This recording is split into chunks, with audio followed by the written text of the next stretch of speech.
Welcome guys, this is Darkworld1989 here, and I am here to basically do this post narrative for you guys.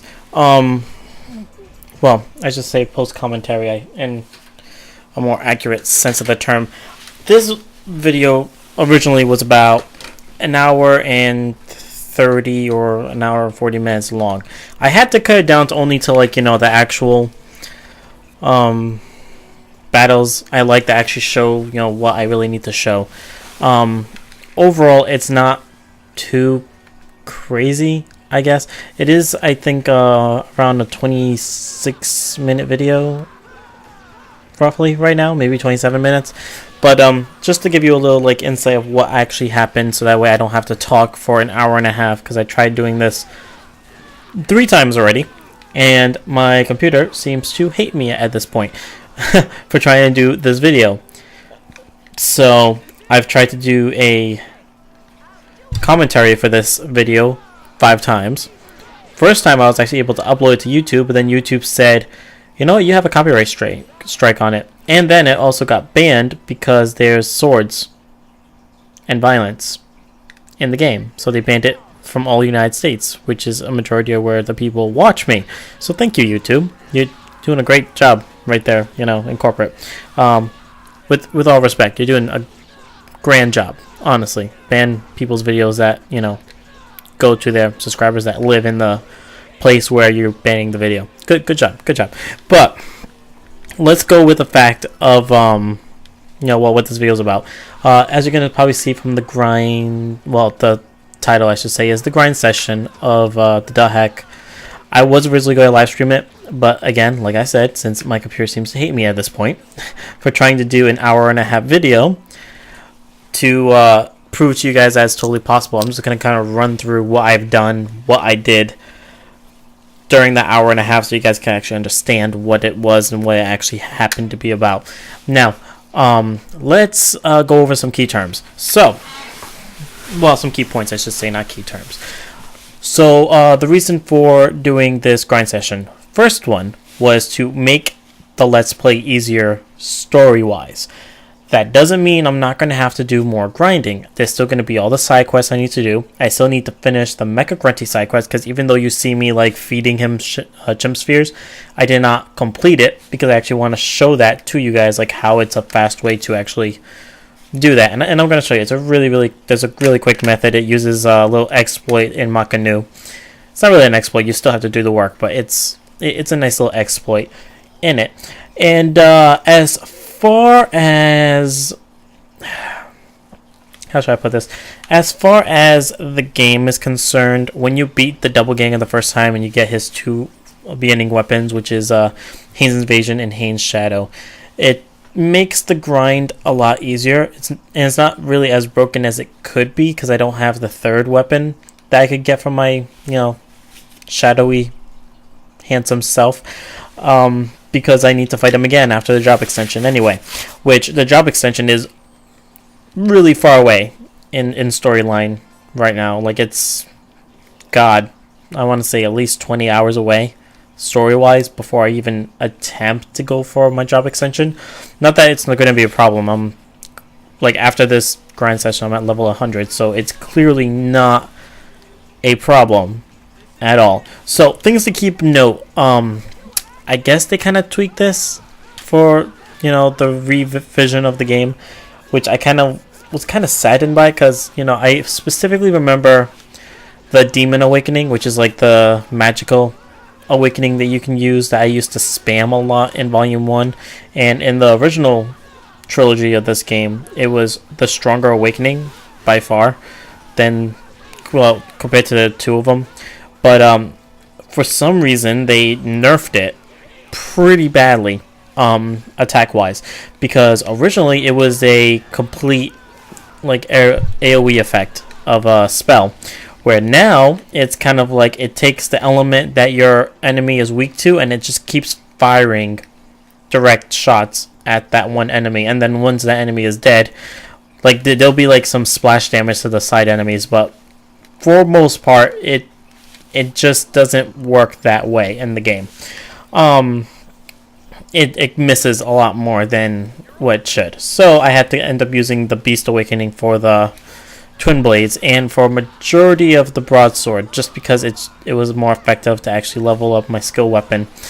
So let's catch us up on what actually happened. So how I would normally grind, to explain this to you guys, I would normally stay anywhere between 3 to 5 levels above my current level whenever I chose an area, and I would also try to make sure there are people in the area by using the association counter. That's what it's actually supposed to be called, is the association counter on the top right when you choose an area, where it will show like, you know, multiple people, which are the blue ones, saying like these are the people on the field, and then the red side would be like the people you've met.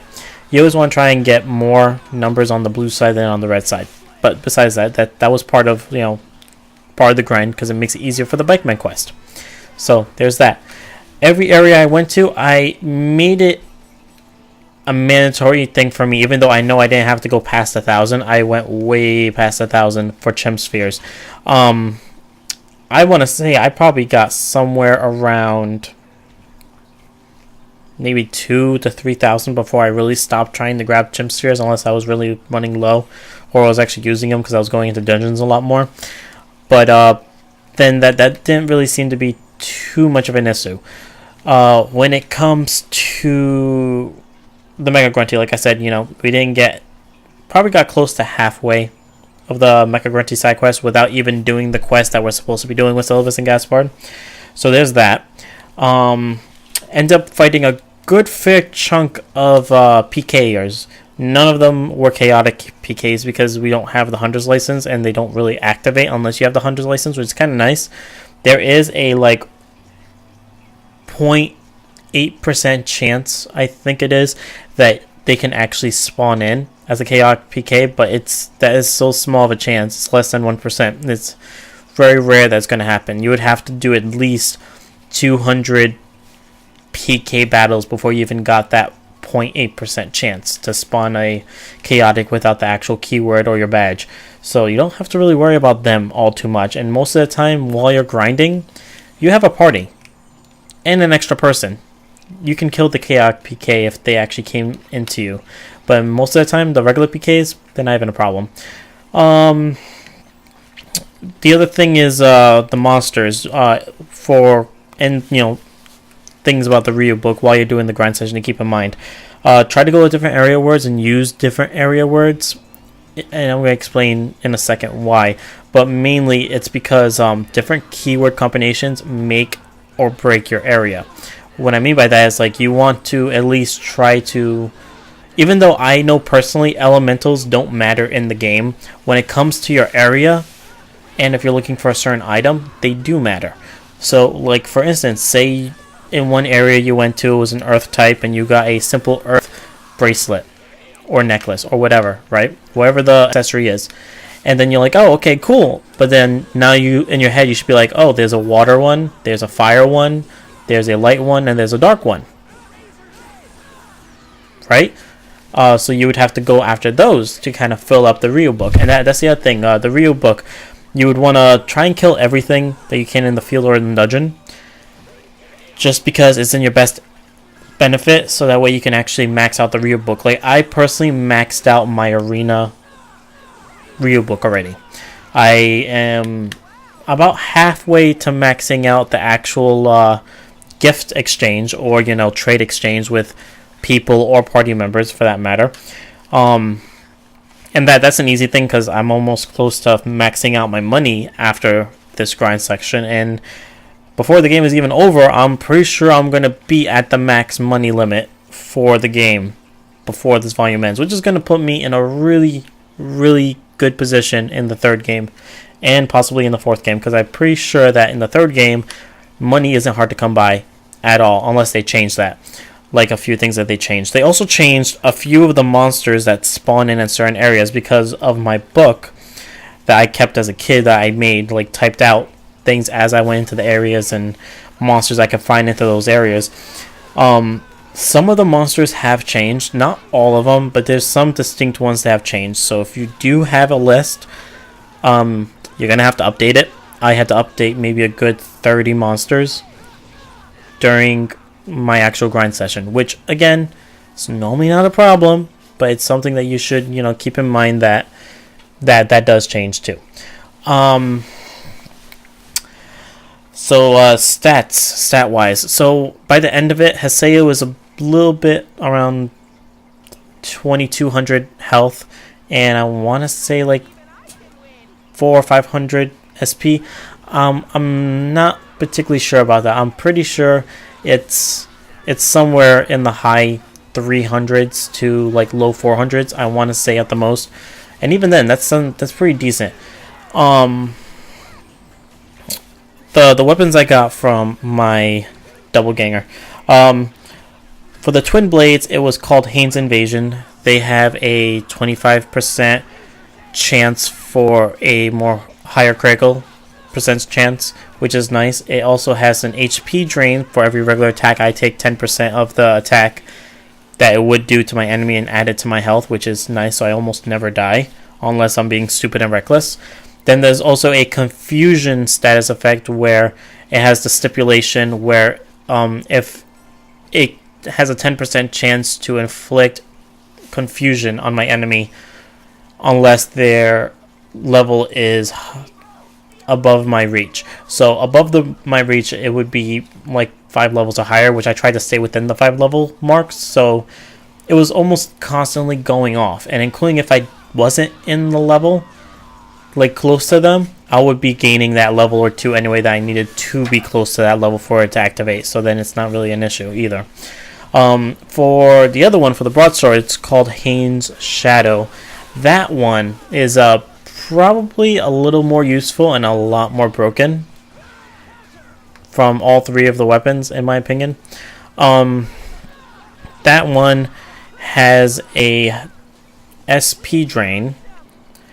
It has a 25% chance to cut the enemy's HP in half, and it also has the ability that, within, good level parameters, that if you're close to their level, can cause, what is it? Charm. There we go. And that is just a broken ability, because not only does it make them attack their own partners like Confusion does, but it also, if they have a healing ability and they see you're low of health, they're going to heal you, which actually happened a few times, which was funny. By all means, that was hilarious when it actually did happen. Like I said, this is only like a few snippets of it. It's only 27 minutes of the actual hour and 30 minutes. Just to kind of like prove to you, like, it is possible. I only used Syllabus and Gaspard for the whole time. I would have rather used Pi and Kun in Volume 2, because that's who I normally run to in my in this volume, because I kind of like having that extra power and speed in my attacks, where I don't have to play as protectively, I should say.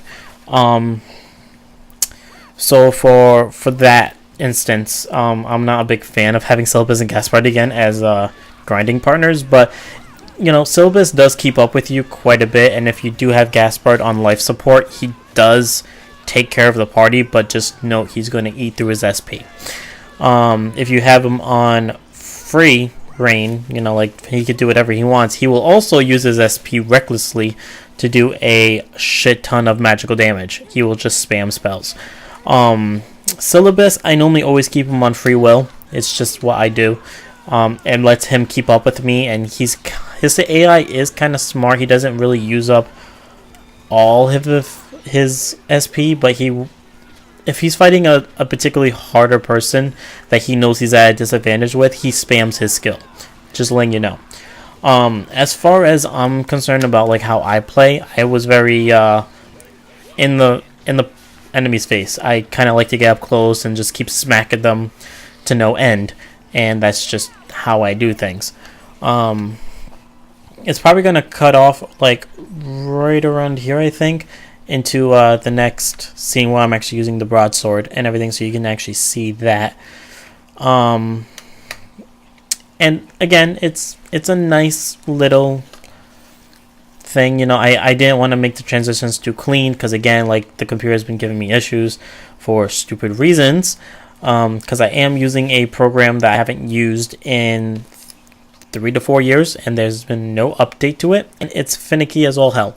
So, with that said, it's not a very fun system. I wish it was a little more fun, but it doesn't want to be nice to me for this video. I have tried, like I said, for 3 times making a commentary for this, and the very first one I did, and I was able to upload it in full, an hour and a half, it was banned in the United States.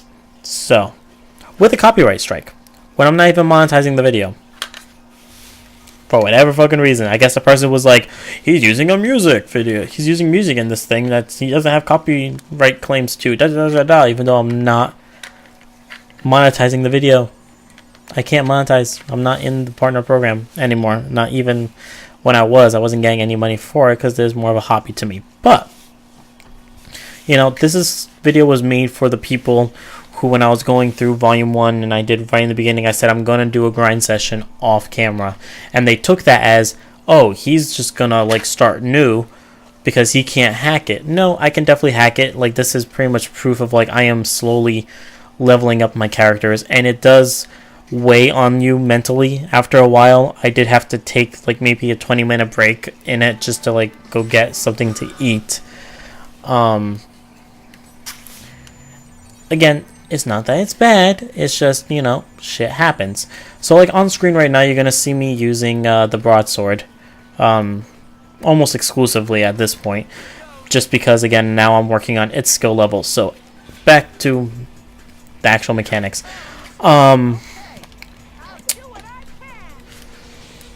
When it comes to skills, Haseo has been maxed out. He's now at level 15 for both his twin blade and his broadsword, which thankfully is a godsend, because now when I do go for the job extension, I don't have to worry about using all of my books that I've been saving in volume 1 to use in volume 2. Like, I can easily max them out really quickly because now it's only 5 more levels of each. And if you're going to level 100 areas and you're spamming your skill trigger and doing Rengekis, you're gonna max those things out in no time. It doesn't take long. And even if you can't or you don't want to, if you actually went through the process of getting the training books in volume 1, it'll just boost you straight through. And the reason why I haven't used any of those books yet is because there's an actual mechanic in the game that they programmed that after you get your job extension, if you use it, well, if you use one of them, I believe it's the text, the book, training book, instead of the textbook one, you will actually level up all your skills by 50 points. So then, you know, it's not just, you know, just a twin blade. You're actually leveling up your twin blade, your broadsword, and your job extension weapon, which, you know, I guess I can say now because we're going to do it anyway. It's a scythe. So we're going to have a Flick Reaper weapon, which is pretty nice because that's the job class that comes in. And once we get the job extension, one of the first things I'm going to do after the job extension is going to be going to an area, waiting 10 minutes to fight the doppelganger. That's just what's going to happen. I can tell you that right now, right off the bat. That's exactly what we're going to do as soon as that happens in the storyline. Now, I wanted to do more videos, but, you know, I've been busy with work. So this is where I'm going to actually break from the actual game commentary because I said what I needed to say about it, and I'm going to catch you up on why I haven't done any live streams. So, at this point, I've now been working a week and a half at Alert, which is an ambulance company, as a new basic EMT. After leaving the cooking field, I abandoned the cooking field altogether. Maybe I'll go back to it once, you know, stuff calms down and, you know, I start getting tired of it, or I don't feel like I need to be in the field, in the medical field. But as of right now, I'm enjoying it. It's a good job. I already have some co-workers that actually do enjoy having me there, and I'm going to be working with different partners until, like, they actually find a good match for me, partner wise, because at least in EMS, your partner can either make or break your shift. So as of right now, I'm getting along with a lot of people. I think there's probably only 2 people I can't really stand, but at the same time, we do our job and we work pretty well together, so it's okay in that aspect. But that's where most of my time has been over the past week and a half. That's why I haven't really done anything for videos. And like I said, when I did try to do this and upload it, it just automatically got shut down by YouTube really quickly. So there's that, which is never fun. The other thing is that my programs have been acting funny for OBS, because if you guys saw my live stream that I did the other day, my webcam was going. I was talking in the webcam, but my mic, for some reason that I actually have set up to work with the webcam, just doesn't like to work with the webcam. And even though I check my settings and my settings are all properly, set up the way that it's supposed to, like have a delay on it to match with the mic to my webcam, it's not really working. So I'm not sure if I'm gonna have to start using the Elgato program like exclusively without the webcam doing live streams, which I would hate to do because I kind of like the fact of having me in there. But so be it. If it has to be that way, then it has to be that way. Probably the next time that you see me with a webcam, I'm probably going to put the webcam on the bottom right instead of the top right, just because it probably makes a little more sense to you to be able to see the enemy life bar and everything like that, because there's nothing really allocated to the bottom screen during fights, except for when there's a monologue on screen for the people who like to read. But that might be something I have to change, but then again, I might just keep it where it is because it's just a little more convenient that way. And again, I don't want to mess with the program too much at this point. So, this is how it was. This was the grind session. Like I said, it took about an hour and 30 minutes. It's completely possible. I hate when people say that it's impossible for something to be done when they lack proof or evidence to say that it can be done. I don't know what to say. It's how it is. But yeah, like I said, I'll be doing all the side quests, because at least the side quests on Volume 2 are not as bad as in Volume 1. So in Volume 1, I kind of want to skip over it because it's going to be the same thing you're going to see in Volume 2 just about. And then when we actually get the bike quest, I'm just going to pretty much use an exploit that's in the game, so that way we don't have to waste too much time on that, because that shit gets annoying. So there's that too.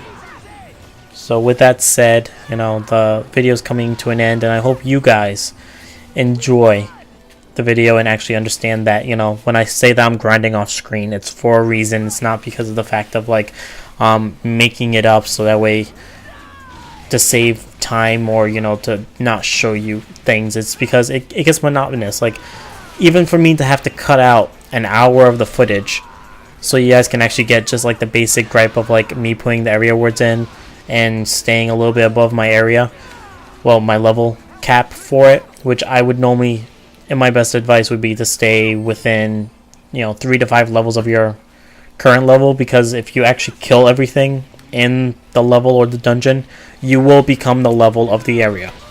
It's as simple as that, and that's why I call it power grinding, because you're literally forcing your characters to their limit, and you have to take that into account. Like, that's what it's going to be. But with that said, I hope you guys enjoy the video. I hope you understand why I do stuff off camera now, because it gets monotonous. And if you just imagine me just fighting for an hour and a half like this, you would be mind numbed and you would not want to watch it, trust me. So with that said, thank you guys for understanding, and I hope you guys have a good day. And this is Dark World signing out, and I hope to see you the next time I make a live stream. Love you guys. Peace.